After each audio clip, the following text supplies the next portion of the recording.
Where's my coffee cup? Didn't I put it here somewhere? It's too early to not have coffee. I would just go back to bed.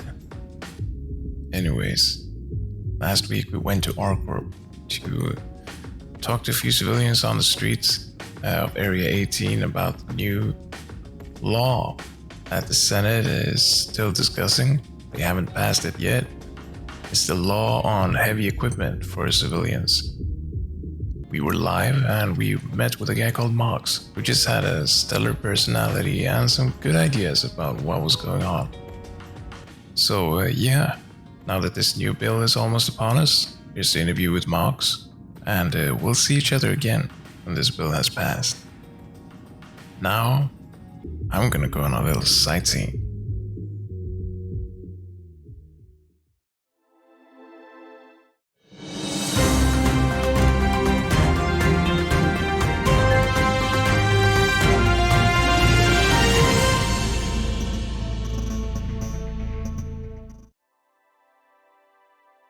I'm Andreas Zark, and you are watching HubWire Express.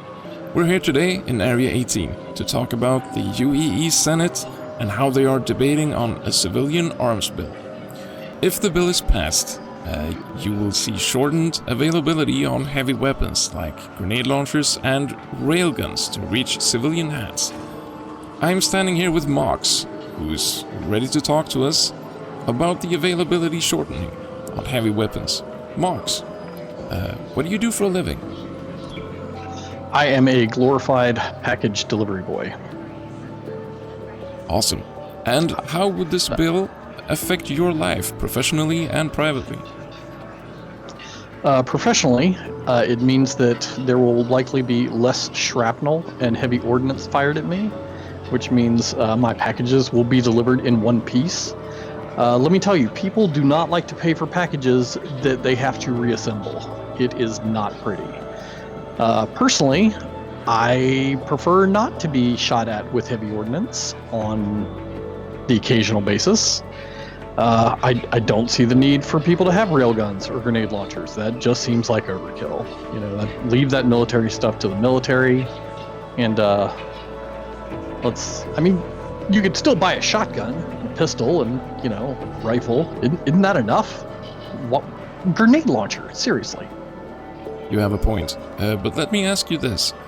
If you would meet an outlaw who has somehow gotten his hands on a grenade launcher, how would you defend yourself? I am a huge fan of attempting to run away first. I am not a soldier or a fighter, and cowardice has really kept me alive a lot in the past. However, in the event that I do have to deal with an individual like that, if they've got a grenade launcher, my best course of action is to pull out my pistol and rush them. Because the closer I am, it's not like they're going to fire it at their feet, and then they're going to get themselves too, and we're both going to end up in the docks. But, a railgun, how do you defend against that? Hide behind a building and hope it doesn't go through? I don't know. Something like that, I guess. We are talking a lot about theories here, but have you ever been on the receiving end of one of these attacks? I have cloned so many times, I don't even know whose teeth are in my mouth anymore. I cannot tell you how often I wake up in that smock that doesn't cover your butt in the med center. And they're like, "Oh, you've just recovered from a critical injury." Yeah, I had my face torn off. Thanks for waking me up. So yeah, I have. Is that due to weapons fire, or do you also maybe make some mistakes? Well, who doesn't make mistakes?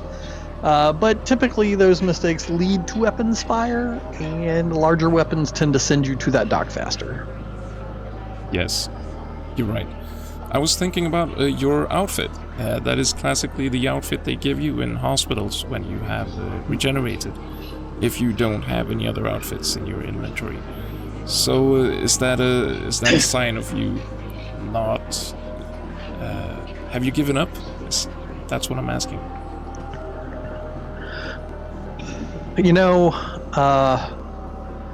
I try not to waste money because I'm kind of poor. not gonna lie, and I cannot always afford, a nice leather jacket and some sneaks like you. And I see that you cornered me right outside of Kasaba here, the outlet store where I could totally buy some clothes if I had enough money to. So thank you for reminding me about my onesie. Do you need money? No, I'm good. I've got my job, got my bus. It's it's refueling now. That's where most of my delivery money goes to. That and jerky. I eat a lot of jerky. Oh, okay. A lot. Wow, that's great. Too much, maybe? Is that we don't have any money left? Well, I mean, jerky is cheap, but fueling a bus is not. So, you got to have fuel to deliver things, and let's just say people don't tip you when your packages have been blown up. So that's true. It's a hard verse out there. Moving back to the discussion about the bill that is about to be passed, or at least about to be voted on. If it is passed, and we will see a smaller availability on heavy weapons, how will that affect your life? Well, that's an interesting question. Since I myself do not own any heavy weapons or plan to buy any in the near future, it probably won't affect me directly very much at all. I mean, I've still got my old faithful shotgun back in the bus, but it's never needed more, and I seldom need that. So hopefully, although I have been going to some night classes to get my medic's degree, so less larger weapons may mean less need for field medics, because you gotta deliveries only get you so far in life. So yes, but maybe one day when I get my my certification, people will still need a field medic.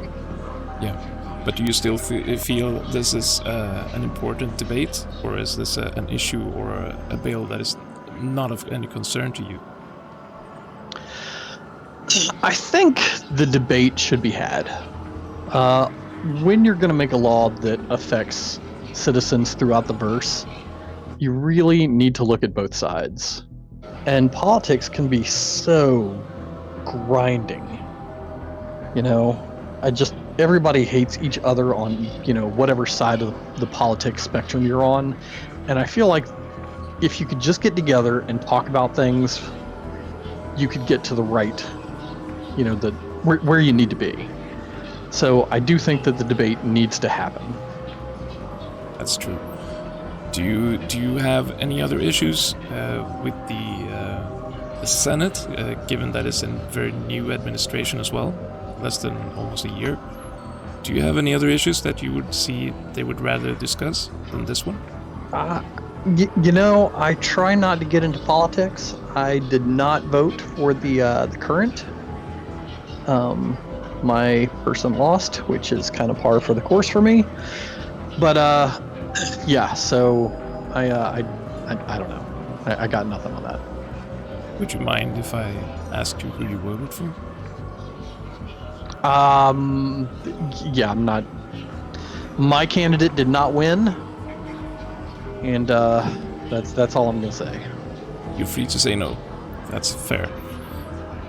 All right, Nox. What will you do now? Do you have enough money to get back home? Well, seeing as to how you have brought me out in front of Kasaba Outlet here, in my onesie, I will probably go in there and see if I can buy myself a jacket and a pair of pants that I will probably leave in the bags in my cube hab back home, because that way when I get inevitably jumped for my package, I don't lose it again. I understand.